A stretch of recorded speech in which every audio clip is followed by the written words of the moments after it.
Magandang gabi mga ka-idol, mga ka-YouTube. Welcome sa ating vlog. Bago ang lahat, baka naman pakipindot ang ating notification bell at pasubscribe na rin ang ating YouTube channel mga ka-idol para maumpisa na natin ang ating video mga ka-idol.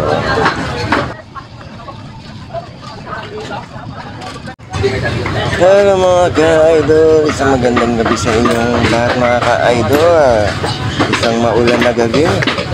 Ito, karating lang natin mga ka-idol. Ayan ang gawain natin mga ka-idol. Pagdating, kape muna tayo bago umikot. At yan nga, inabutan natin si Manong nakaupo. Galing siguro sa ikutan, nagpapahinga mga ka-idol. Ayan. Ayan ang paligid mga ka-idol. Nakatambay ang vendor kasi umaambon. Mahirapan na naman tayo umikot nito. Magdamag na basa ang ating paa. Mga ka-idol, yung mga pupunta rito ng division mga ka-idol, magdala kayo ng panangga sa ulan. Magdala na rin kayo ng kapote, ayong.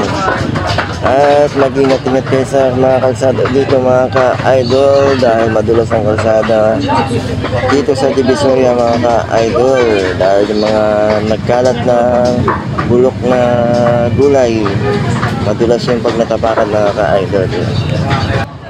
Bigla ko tuloy naalala dati mga ka-idol pagka isang linggong ulan na ganyan patibayan ng paa mga vendor dahil mga 2-3 araw pa lang mga ka-idol alipungan na ang kakaharapin yan. Ayan si Manong, naganda na ng payong. Ayan mga ka-idol, pag ganito yung kagulan talaga gamit na gamit ang mga payong ng vendor mga ka-idol. Ayan, yung nakaupo na yan, si Aling Cecilia mga idol. Isang veterano na sa pagtitinda mga ka-idol. Tagal na yan dito sa Divisoria. Mula nung nag-umpisa ako. Kumbaga, legend na siya. Siyang inabutan ko dito mga ka-idol. Dati pag nagtitinda yan, nangangalakal pa yan. Kasama yung pangangalakal niya mga ka-idol.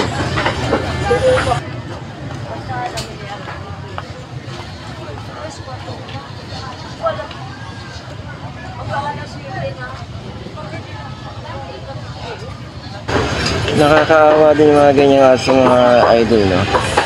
Bihira lang sila makasapat ng kain kung sino lang yung magbigay.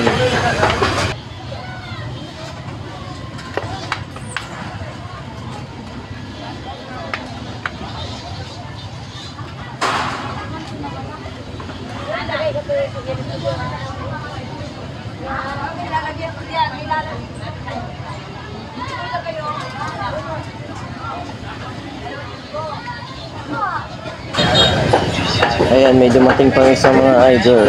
3 na sila.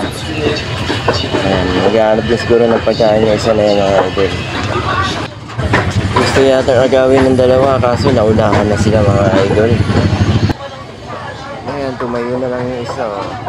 Naghihintay na may mag-aabot sa kanya ng pagkain. Sana kaya napunta yung isang puti. Wala na yata. Ako, ayun pala, nakakita rin ang pagkain niya. Ayan, pareho na sila may pagkain mga ka-idol. Yung isa na lang ang wala.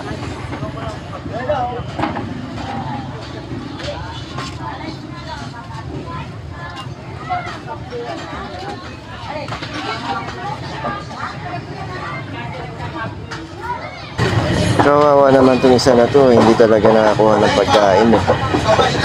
Walang kinain. Thank you for watching mga ka-idol. See you next video. Hanggang dito na lang. Maraming salamat sa inyong panonood. God bless you all mga ka-idol. Bye bye. Thank you for watching.